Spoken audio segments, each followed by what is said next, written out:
Well, hello there. Fancy meeting you here. How you doing? So it's just me today, Louisa Munson, hosting The Moment, and I've got an amazing guest who we've had on before. If you've watched this show before, no doubt you already know what we've got to expect with Tasha. Tasha Salinas, she's joining us from Oklahoma City, where I believe it is 6 a.m. So let's bring her on and see what's arising in her today, and just kind of sort of check out and chill out and just really go into what it is to be alive right now. Good morning. How are you? Thank you for joining me. Good morning. I'm doing well. You're right. It's 6 a.m. on the dot. So this is becoming easier. I like it. You're a superstar. So what is new with you this week? Like, what has caught your attention that you think would be good for us to pay? I don't know. We've got a comment coming in already. We've got Debs joining us saying, "Good morning, my friend. Good morning, my love. How are you? What's arising for you? What have you noticed in this last week since we last chatted?" Honestly, I'm a bit blinded by what's going on in my own life. However, yeah, I am. But I feel that that's kind of how it always works, right? Like we think we're going through something and we're all alone and we're doing this whole thing. And then we finally open up and we find that maybe many people are going through a very similar, experience, different situation, but similar experience. Oh my goodness, yes. For me, what's arising this week is I kind of felt it coming, but just a big pause in everything I'm doing and a refocus on my home life. And being, you dancing with the stars in astrology probably, could whittle it down to what house and what's going on in my life. But I was like steamrolling ahead as far as what I thought my career and what my day-to-day was going to look like. But my son, my youngest, he's 9, and he's the only public school kid.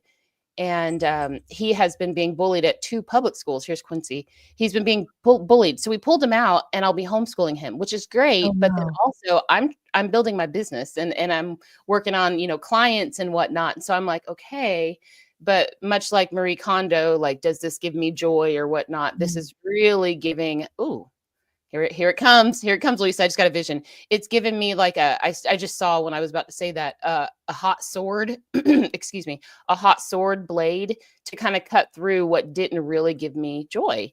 And so there's a few things that have been extinguished and cut off. And I feel that draw to kind of purge out a couple of things that were taking up space, but not helping my journey or the journey of the awakening of the collective. So. Yeah. Oh my goodness.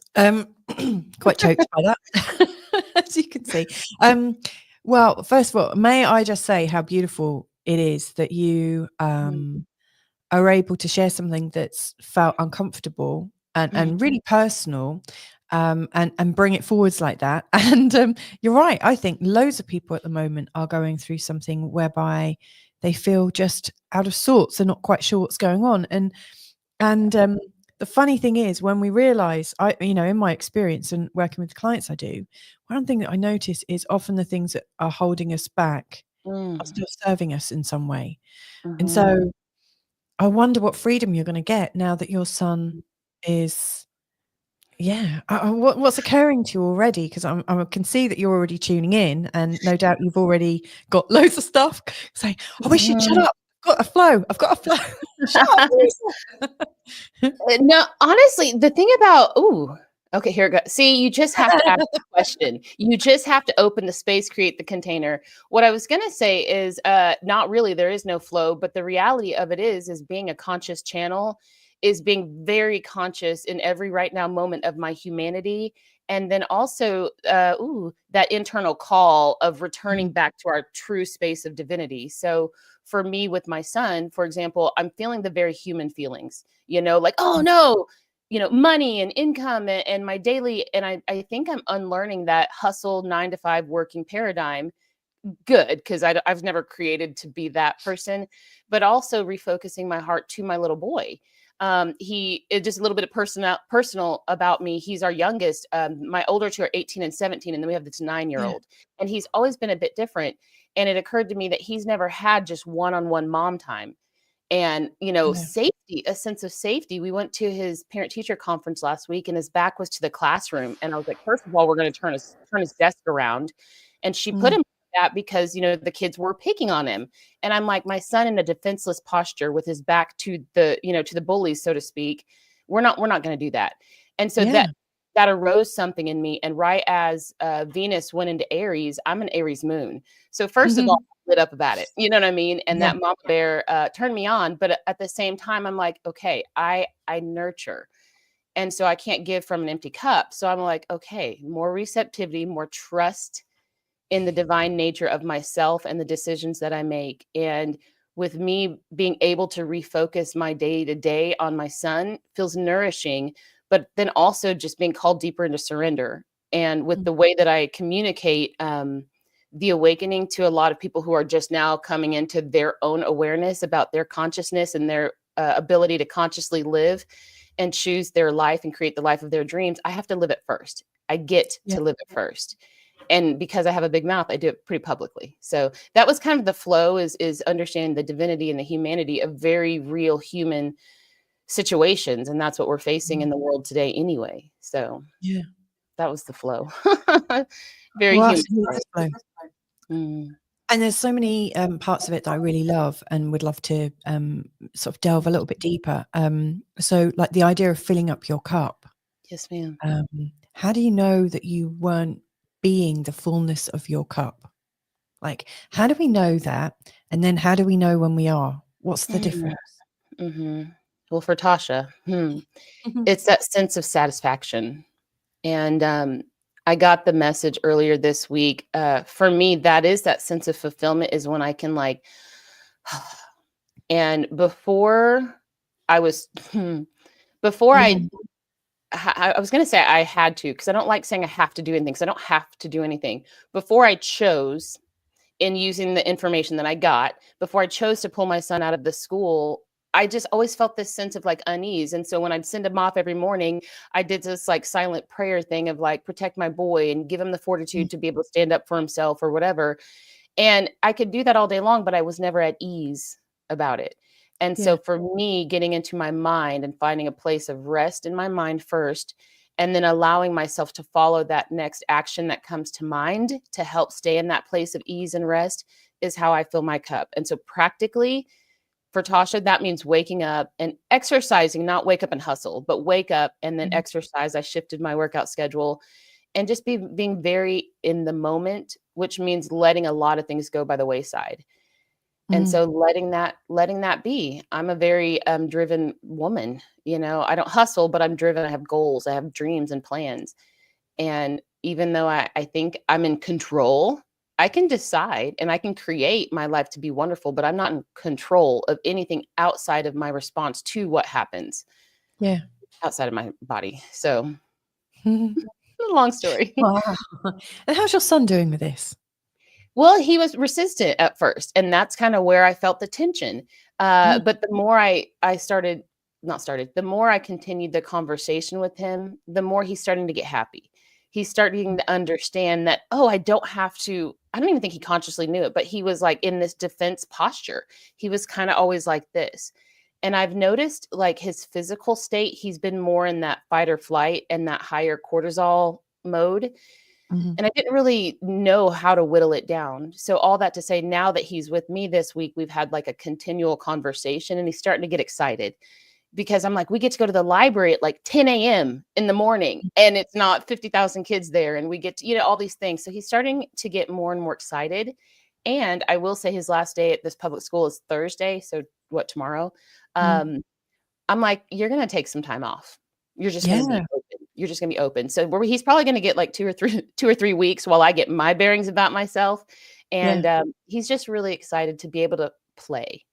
And since we're not under ice and snow like we were last time I was on the call, we can actually go outside barefoot and run in the grass, things like that. So he's getting excited, but I think it's an unlearning, just like me, And me. And everyone I know. Us. Anyway, thank you for letting me dive into that. It's not as heavy necessarily as I think I'm putting it off to be, but it was what was on my mind this week, and it's only Wednesday, the morning of Wednesday. So it's felt it's felt pretty big, but I've handled it. I was hit by a tidal wave. So pulling him out of this school, but in a transitionary thing. And then for next year, it's just kind of a lot of little meticulous things that I get to tend to. Yeah. So, Do you know what I really like about what you shared is how quickly you've come out of that place of not being at choice to going into choice and realizing it is your decision and that you're free to have that choice. Because I realized, like, when you were saying about your son, like, you don't think he realized that he had the choice. I mean, like, growing up in 70s, 80s England, we didn't realize we had the choice about anything. Like, we had to go to school. That was it. That was, I don't know of any people that were homeschooling at all, or giving the whole family the option, because I think it does create changes at home. And we all just do what we think we're meant to do, and we don't think we have choice. And so it's very easy to become victims of the choices we feel we don't have. So I love that you're changing that for yourself, and obviously you've done that with your two other grown-up children. Yeah. Yeah, it's interesting. I love that you honed in on choice, because that's exactly where my heart landed on it, because that's kind of where we're all at right now. We're being faced with the opportunity to choose how we view our world and how we view our day to day. And when we start sliding into the realm of consciousness, because that's my passion, always my passion. But when we slide into consciousness, we have to make the choice to want to know that there's more beyond this physical reality. We get to make that choice. If we're like, well, whatever, then that's the kind of thing I feel like that we're going to be offered up, because we do have free will.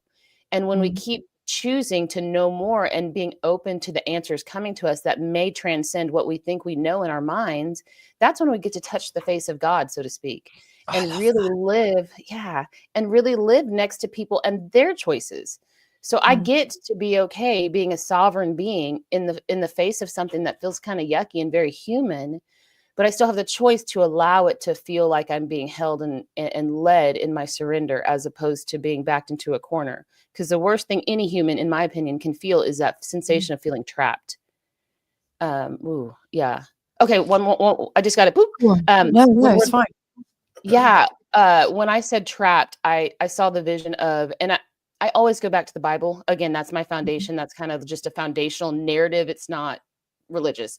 But I go back to the original fall of man. And when man was separated from God, the experience of it is trapped in darkness. And how do we get out? And where is the light? And that is the journey of this experience is, we go from God down to human. And how do we have the experience of being human in direct communion in the garden, so to speak, with God? It's our choice, and it's our willingness to see God in everything. And so I don't know, that was just a big old round thing that came to mind. Do you know what? That's one of my favorite things to ponder, because like one of the things that you don't know what you don't know. And so I think one of the hardest, because I think there's many people like you, and I feel real sort of like sisterhood with you.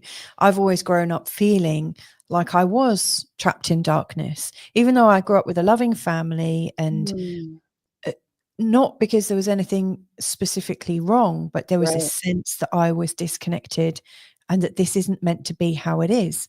So it's almost like I was aware of a different reality whilst living in this very real reality, but with a sense that this real reality isn't really what is the truth. And so it's almost like I'm denying my reality right the way from birth and from childhood. And of course that does have knock-on effects, because you're not taken as seriously, and people think you're mad or mental or whatever. And I really honestly believe there's probably lots of people who are in asylums because people have written them off as they're cuckoo, but actually I think they probably sense that there's something else out there, and that there's no one around there to help them or guide them or show them. And for me, a big transformation happened when I realized that whatever it was that I was sensing in this darkness, it was a choice. And I feel that our choice has always been kept hidden from us, like our choices have been taken, like the narrative that we've grown up in. And this isn't meant to be conspiratorial, more an observation of what I see going on, is that we are raised in a world where we believe we don't have choice, Ooh, and yeah. we're raised in a world of automatic responses. And then, more recently, in the last decade, I've noticed that when people are talking about, big questions, asking the big why, and this is what happens with children. They ask why, don't they? And we shut them down until we learn not to shut them down. Asking why is a really powerful thing. It represents that, there's something else. And so I think once you get conscious that you do have a choice, your life can transform, because then you start vibrating, you attract more people who believe similarly, and you start to free yourself. But you are kind of stepping outside of the usual narrative. Oh my It's gosh. a tricky one. That's beautiful. I agree 100%. The people in the asylum, I think that there are plenty, to your point. I've got loved ones that have spent time in certain mental institutions and whatnot. And I don't love hearing the stories, but at the same time, I understand, you know what I mean? Humans are humans.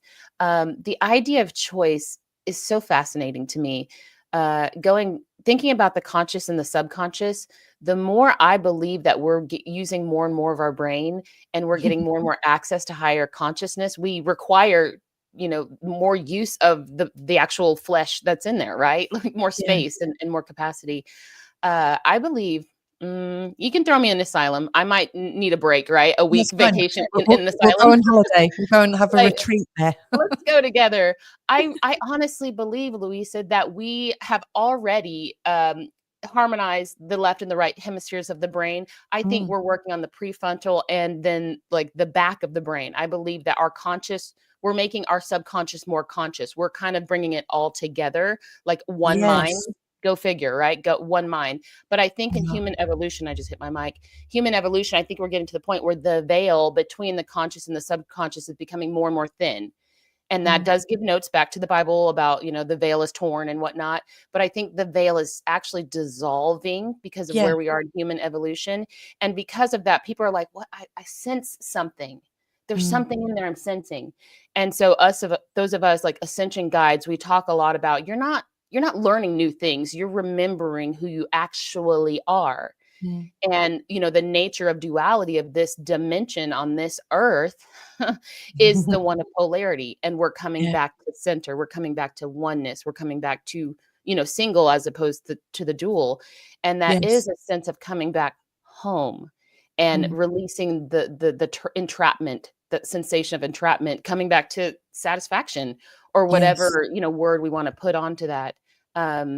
You said one more thing. Oh, about the subconscious. Another thought really quickly. I had a vision on a walk today and I was feeling very yucky. You've been on a walk today already? No, sorry, this week. I meant this week. I'm trying to hurry. You're supersonic. You know how you have like a vision or whatever and you're trying to get there, but you have to do enough setup. And I'm like, can they just read my mind already? Can we telepathically go to the point? Like, anyway, I was on a walk earlier this week. I meant this morning, Monday is what I keep trying to say, Monday. And I was feeling yucky. I was just feeling like not great. And I was like, I recognize that I'm feeling shadow, that I'm experiencing shadow emotions, shadow thought. And as I was walking, and I love to listen to music that I don't know because I'm not listening. It's just a pad. And I got the thought of shadow is literally just indication that there is something there. And when I am able to shed my attention, my focus, my light, right? Because that's what our eyes are. It's just light. So when I focus my light and my consciousness and my divinity on the thing that seems to be casting a shadow, the shadow disappears because shadow in and of itself is the absence of light. And I've just kind of sat with that in a not philosophical, trying to make it make sense way, but just in the reality of like, this is part of growth, of being the fullest experience of a human, is allowing myself to sit in the yucky feelings. I often get accused of bypassing, and no, you don't ascend by bypassing. You ascend by releasing the density that kept you down.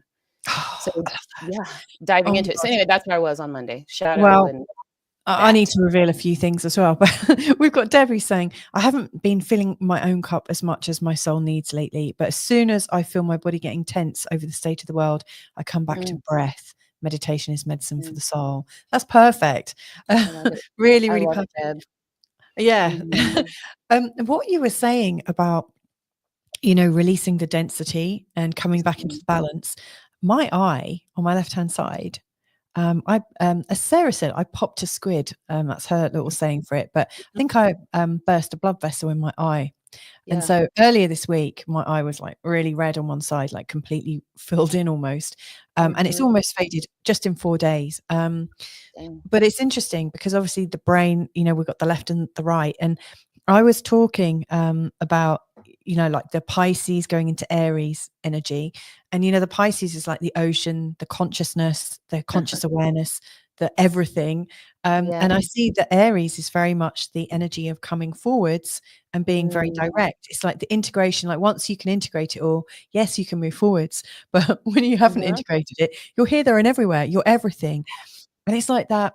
I think I might have mentioned it earlier, or maybe just in a conversation between us, the idea of how we might have been everything until that moment of conception. And then like we went from everything out there to being teeny tiny and compressed, like literally in a dark corner, or like backed into a corner of our body, the container that we're in. Beautiful. Yeah, I realized that something's been shifting in my brain. I realized maybe I've let go of something. Maybe I was too much in one side of my brain, and my brain went, enough, that's it.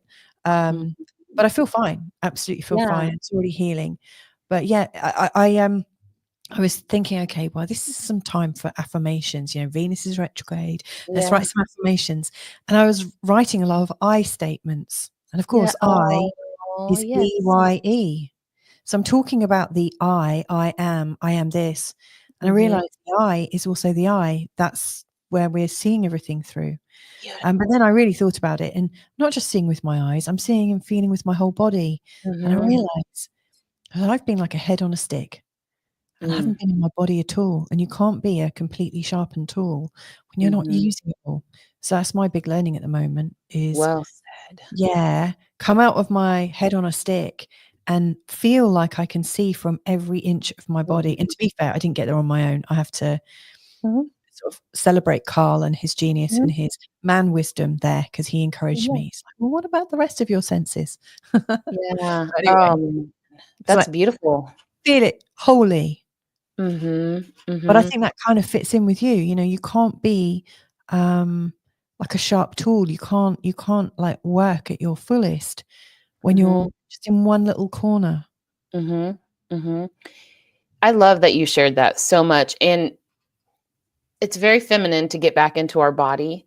But as a society, as a humanity, I think we're learning embodiment. Like I'm an embodiment coach, you know what I mean? And I'm pitching to my gym about embodied movement. Like how do we integrate what we're doing when we're lifting weights and we're exercising? How do we integrate that back into our body and connect that, or reconnect that mind body connection? I think that in order for us to continue moving in the trajectory of a more healthy, happy, conscious world, it requires getting back into the body. Because in my opinion, the last time we were fully embodied was when we were just fully survival mechanism, and we were only operating off the flesh, when we were like kill or be killed or whatever. And I think we've had the opportunity to ascend to conscious thought and doing and striving and thinking and innovating. And now we're being asked to be those new humans, humans 2.0, so to speak. But I'm with you. I think right now where we are is getting back into our body, which allowing the feminine energy in society to be healthy and arise to balance out the patriarchy and the toxic masculine, as he is also breaking and seeing some of the shadow. But I do think a lot of the spiritualists being women, I believe that we start with the women. I think it always starts with the women. To your point, going back into the womb, we all have a mother. If we're human, fully human, not a created AI bot that looks like us, but fully human, we were born out of a woman. And so I think that's the great rebalancing, is like the eternal mother is here if we allow ourselves to receive her nourishment through our own body. Oof, that felt good. And I said something earlier this week that didn't make sense in context when I said it, but I'm gonna say it now. I still believe, I fully believe that our breath is the breath of Gaia, is the breath of Earth. And as Earth is rumbling and tumbling and all these new weather patterns and systems and earthquakes and things that are happening in volcanoes, our grounding ourselves with our feet on the ground, breathing helps to her to birth out the new earth of herself. You know what I mean? Regenerative. So yeah, our breath. Yeah, birth and earth. Mhm. You know, Yeah. there's I think everything's like hidden in plain sight, isn't it? But you know, Yeah. the relatedness of that. Beautiful. Yeah, because as you, funnily enough, I mean, we're going into laboring now because, like, obviously, we're both mums, Mhm. and you know, as you're coming up ready to give birth, no matter how you do give birth, you go through a whole load of symptoms, don't you? As Right. Gaia might. You do go hot and Mhm. cold. I mean, my Right. temperature shot up. It went really cold. Well, Uh-huh. we've got Debs here. Debs is lovely and open. That's a great way to look at the shadow. We can recognize it and acknowledge it. We don't need to completely know what it is. It's just there. It can be released. Mhm. I'm glad you're doing better. Thank you. I And we're seeing some yeah and some Oh, the strong. breath of Do you know Gaia. what? Oh yeah, that is the breath of Gaia. We had hailstones the other day, like a massive Yeah. huge storm, a thunderstorm, whilst it was also sunny, and we had these hailstones and they filled up a bucket, and it's the closest our kids have seen to snow. So we're like, kids, get your boots on, quick. Oh, So how we had, fun. and the whole place went white. It was like Mm, whiteout. There were mm. people abandoning their cars because of a hailstorm, which was quite amusing to us because obviously in Right. Britain, like we're a bit more hearty than that. And I'm sure if you're listening from Mhm, Canada, you'll be like, "What?" mhm. But for Portugal, nobody knew what it was about. But Uh-huh. yes, there's definitely some stuff going on. Deb's is Mm, saying, um, "I'm wanting to be a breath coach. I've been able to use it to help my chronic pain, including chronic disease." uh-huh. I believe That's so that. powerful. At my former I know I'm watching the time. I know we have certain Okay, I'm time, but watching this. We've got 2 minutes. I got to facilitate some breath work classes. So I Mhm. already did breath awareness, but breath work classes, that was wild. So in order to facilitate it, you got to learn it, you got to go through it. Mm, There were some times, Louisa, that during breath work, and I don't know how many of the viewers have done it, but if you have, for me, let me just say this for me, I felt like strong energy in different parts of my body that weren't related to the breathing that I was doing. I was just mm, doing full throat, open mouth, like, and it's mm, choreographed, right? But as mm, I do it, I start, and I'm a channel, so it comes all out of my mouth. But I started feeling immense energy here and like mm. radiate a lot of radiation is what I was gonna say, but I meant radiating energy. And Yeah. like there was a few moments where I felt like my jaw was held. And so I've trained my mind to know that when I have these energetic sensations, that they are downloads and integrations. But Deb, you being a breath coach, I think will be phenomenal Yeah. because every day more and more people are waking up and like, what the hell's going on? Like, why do I feel crazy? You're just rewriting your paradigm, but sometimes we got to breathe it into our bodies and breathe it out and through our bodies, Mm.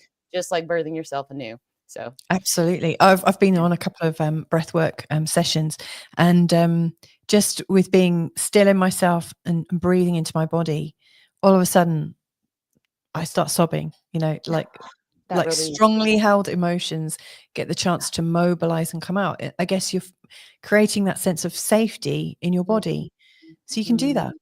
I mhm, think it's so mhm. powerful. And isn't it Yeah. amazing, isn't it, that one of the, a really powerful technique can be done anywhere at any time because we all Mhm. need to breathe. It's phenomenal. Absolutely. All need We've to just breathe. got a few I've sobbed too, Louisa. Oh, we're gonna have to go in about Mhm. 29 seconds and counting. So have you got Yeah. last thought you'd like to share with us, please? Mhm, mhm. Release, release, release. I keep up with the Schumann resonances and the energetics of our globe, of our world right now are kind of volatile, not steady. Yep. So We've got keep 5 breathing seconds. and release, release, release. That's all. Just keep breathing. That's perfect. Thank you so much again, Tasha. Thank you so much to everyone that's joined us today. Lots of love and catch you another time. Bye for now.